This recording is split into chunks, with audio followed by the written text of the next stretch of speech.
There's a electromagnetic frequency going on in your body every minute of every day. And that's part of the physical aspect. But when you align this frequency with your intention, you align the energy of your body with your intention. So there's a lot of science. This isn't just woo-foo, believe in your God GPS and everything will be fine. You can feel when you're out of alignment. You can feel when you're going into the hyper stress, the over rushing, the overdoing, the over worrying, the overthinking. Overthinking is a one-way ticket to stress. But we do it as a program. It's a habit. It's a habitual thing. And it's unnecessary. But it's so familiar, we go back to it. So now being is your key. Now being is such a simple thing unless you try to do it. It means not projecting to the future. It means not trying to relive the past. It means being completely immersed in the one thing you're doing right now. And when thoughts come into your mind that have nothing to do with the one thing you're doing right now, that are old triggering thoughts telling you should be doing something else, or it's taking too long, or it's judging, that's taking you out of now being. The first step of now being is a decision to be authentic with yourself. I'm going to be very honest with myself, what I'm actually feeling, what I'm actually thinking, what's actually going on, and an awareness of what you're thinking, what's going on, and is it aligned? Now, sometimes something very negative in life will happen. That is part of the deal. In those situations, I feel unpleasant. I don't like this. I don't want this to happen. I wish it weren't happening, but accepting that it's out of your control and accepting that you can align with now being. Because the only time you can align is now. That's it. The only moment you have any control over is now. Only right now. You can't plan to be aligned later. You can become more aligned each moment by becoming more aware.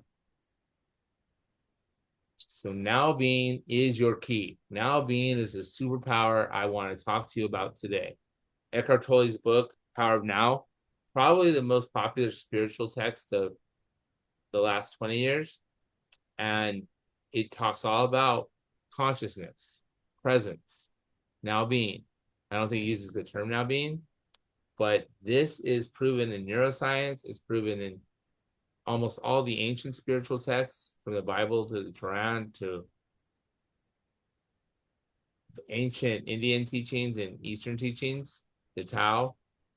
It says that in the moment, in the present moment, is the only time we'll find peace.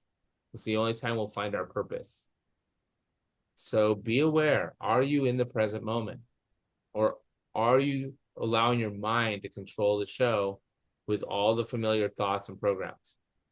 So number one, be gentle with yourself. You won't achieve this right away, but if you make a little step in the right direction each day, you're going to get closer to it. Next, don't expect you to be your healthy best self by this date, by this time, by tomorrow.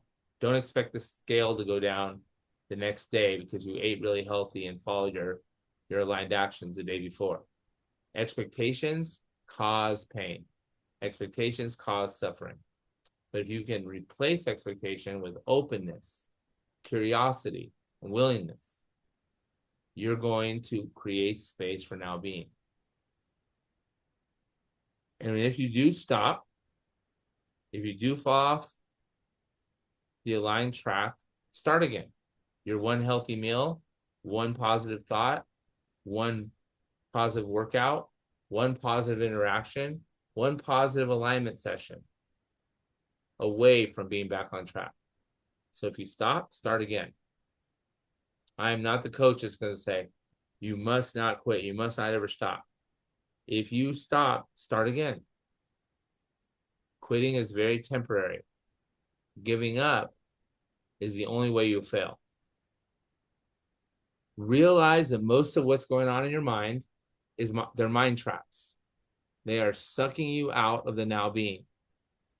They're sucking you away from your intention for your true self. They're not necessary, but they're so familiar. They're so common. They happen so frequently that we don't know the difference. It's almost like we don't feel like we have the right to turn the volume down on them. Like we have to worry about what we're going to do in the next hour. We have to worry about all the people. We have to stress about money. We have to stress about food. We have to stress about our weight because we've done it so frequently. It's become a familiar program and we become addicted to it. So if we're not doing it, we immediately start doing it again because we're so used to that familiar feeling. Think of thoughts you think, feelings you feel, behaviors you do that are causing you unpleasant suffering, but you keep doing them. That's the definition of addiction. To continue doing something even though it's doing you or others harm. And every addiction is based in pain, and every addiction is programmed into the subconscious brain. And everybody's addicted to something, whether they want to use that word or not. It can be worry, it could be food, it could be overeating, it could be stress, it could be caregiving, it could be procrastinating, always being late. It's like a familiar program that just keeps running. Now, here's the part I have a lot of challenges with. Hopefully you find an easier time at it. When your thoughts occur, and it's a mind trap, it's a self-protective program, it's not a line. Don't judge it. Don't analyze it. Be the observer of your thoughts. Be the watcher of your thoughts. Your thoughts are not your authentic self. And you have many thoughts running that are working against your hormones. You have thoughts that occur on a regular basis that jack your cortisol sky high. But you feel inclined to keep thinking them because it's so programmed into your brain. So be gentle with yourself. Don't judge them. Don't analyze them. Don't criticize you. Don't say, I can't believe it. I'm doing it again. Say, there it is again. Use your breath and decide in that moment to align with the present moment and with your authentic self.